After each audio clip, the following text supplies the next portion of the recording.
So wait, stop guys. What if they told you that your car might not be 100% made in Germany?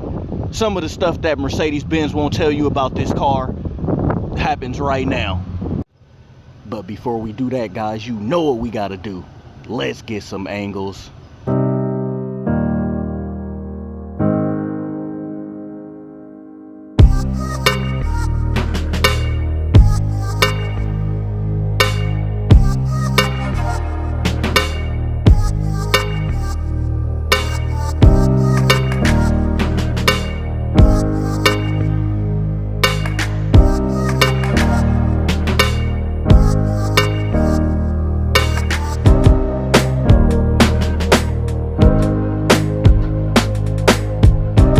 What's up YouTube? It's 3D the Rap Star, aka is the Benz Man. Make sure you follow me on my Instagram at it's the Benz Man. That's ITSTHEBENZMAN. The last time on the Mercedes-Benz Won't tell you this about their cars, I got a lot of flack, and it was like from people that are not subscribers. Hey, why would you put this video up if you didn't talk about what they won't tell you and all this kind of stuff? They don't realize I was a small YouTuber at the time, and this is for my subscriber base. But this time I am going to make a part 2 and tell you from what I know and experience, and knowing people that do work at the dealers, that what Mercedes don't tell you about these cars and what they do keep secrets. And I could tell you, starting off with one, they don't actually tell you how complicated this suspension system is. So guys, if you do got Airmatic, if you do got the ABC like the CL has, it's a very complicated system. You got to worry about the hydraulic hose. You got to worry about the system itself failing. You got to worry about the control strut arms failing. There's so many components, and that's what I want to tell you guys first, is that they don't tell you is that the suspension components on these cars are horrible. That's why you see them used on the used market for such a good bargain steal price. That's one of probably the hardest systems to work on the car, you know yourself. And that's the reason why they are so expensive in price.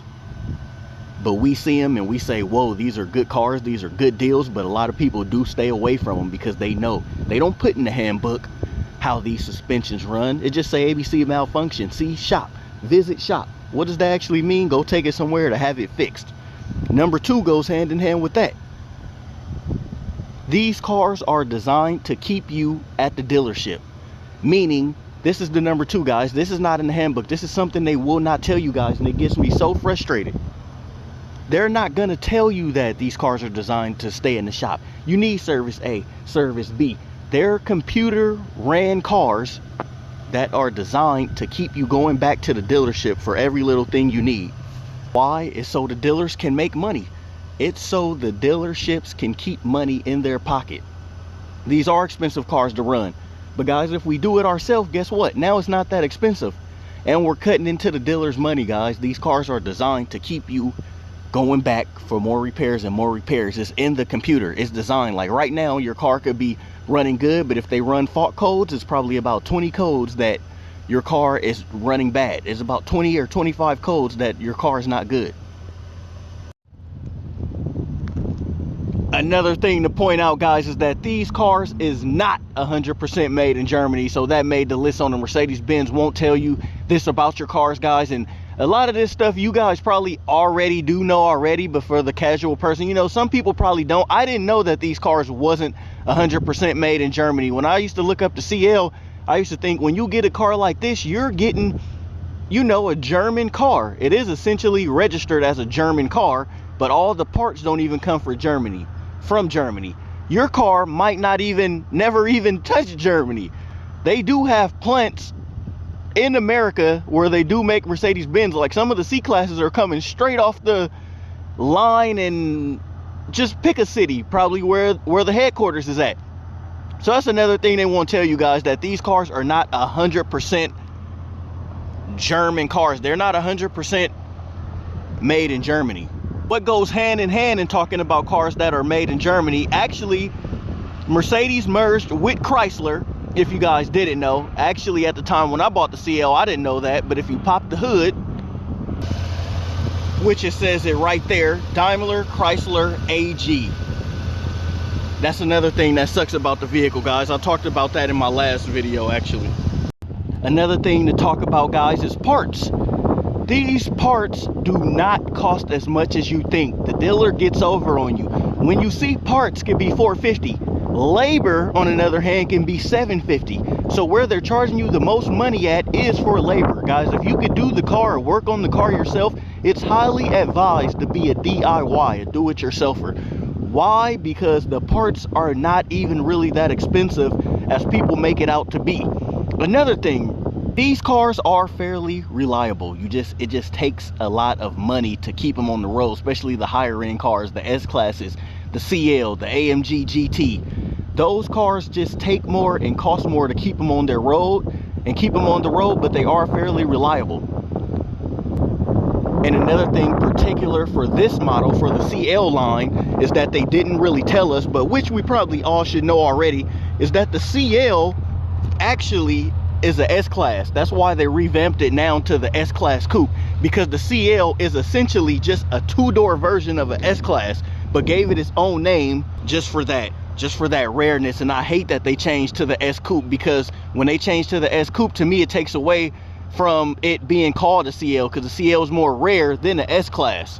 And another thing Mercedes-Benz do not tell us, guys, why do you think that on the newer models they're coming out with the AMG 43 AMG, which is not bad. They're not bad at all, but it's a 6-cylinder engine. One, they're promoting it, it's lower cost, so they're promoting these lower end cars just to get people to come in and buy those, which is not a problem, but a lot of people do want the S Class, the CLS Class, the AMG GT, but can't afford it. So what they do is they target the crowd for the cheaper ones and like, hey, you could get an AMG, you can get a E43 AMG just because it says AMG on the other side. So Mercedes is smart with marketing because it works.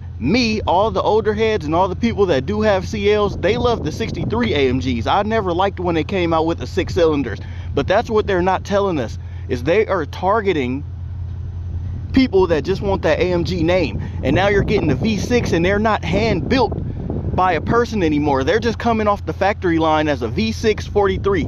So they're not telling you this stuff, guys. And I hate the way Mercedes went coming with these new cars. Like, they completely just changed direction on us.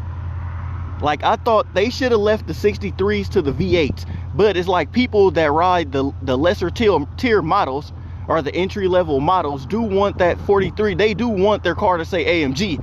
Like, hey, I got an AMG, but me, I never been in it for that. So with me, I'm already comfortable with it being a CL 550. Like, I like the 5.5 liter. I think even the CLS 550, one of the best built motors that they could build. It just sucks to me that I know what they're doing and a lot of people are not advised on that, guys. So if you see the 43 AMG, it is real. If you're wondering, hey, that's not a 63, what is 43? That's a V6 version, and well, inline 6 version. And another reason why they're doing that is for gas. You know, a lot of these companies, a lot of the higher ups are getting on these companies trying to make gas efficient cars. And with the AMGs, that's not possible because they're V8 engines and they're taking up too much gas. Like, mine's is 14 city and 21 highway, and that's a lot. That's a lot of gas, guys. It's 14, but no lie, driving this car, it feels like it's 11. It feels like it's somewhere 11 miles to the gallon. And everything on this car is computer ran. So everything, every little thing, like I stated earlier in the video, you can have 20 codes where nothing is physically wrong with the car, but the codes are reading codes. They stuff this car with all the new cars are coming like that, with a lot of computers where it's just getting so bad that it's just reading faults that sometimes that nothing could be wrong with the car, but it's just fault codes in the computer line that are causing a sensor or causing the engine light to come on for something really small that's not really a problem. In the car, looks like it's hard to work on. It looks hard, but working on these cars, guys, are actually not that hard. I just don't do it because I don't have the time to really invest and to learn how, you know, to fix this and fix that. But everything working on this car is not that hard. Like right now, my CD player is reading this error. Don't know if the camera can pick it up, but it's reading a this error.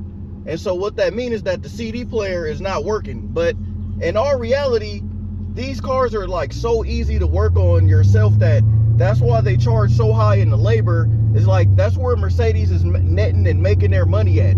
They need to make their money by bringing people back to that shop, which I stated earlier. But it's nothing in here that's really hard. You know, fuse box, everything is really, you know, just where it's at. So that's another thing I gotta say, that they don't tell you that literally, oh, the first step in trying to fix this, why don't you try it yourself? Why don't you try that? Call them on the phone and see what happened when you call the dealer. You can say anything. Hey, it could be something simple that you can do yourself, but they'll tell you, oh, bring it in. Oh, how much? Oh, we're gonna charge you $195 or whatever the outgoing rate is in your city to look at it. They're gonna say, oh, we'll charge you $125 or we'll charge you $150 just to look at it, even if you tell them you know what's wrong. Like right now, my engine light is on and it's stating 185 degrees on the dash. That's from getting the car wrap and getting the bumper pulled off and put it back on. Why I haven't got it fixed yet? Because when you go to these dealers, it's a hassle. Mercedes-Benz need to advise you, oh, hey, you know, start letting people know simple stuff about these cars that the handbook does not tell you. Because each dealer I go to, they want to charge me $125. They want to make some money.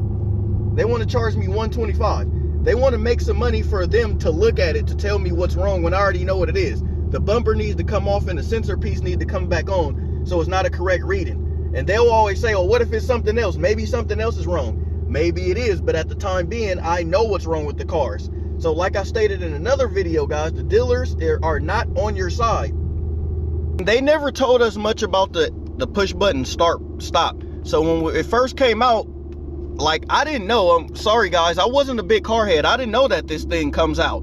I didn't know that this can come out and just go back in the car while you're driving. Like, I didn't know nothing about the push button start. All I know is people bragged about it in the song.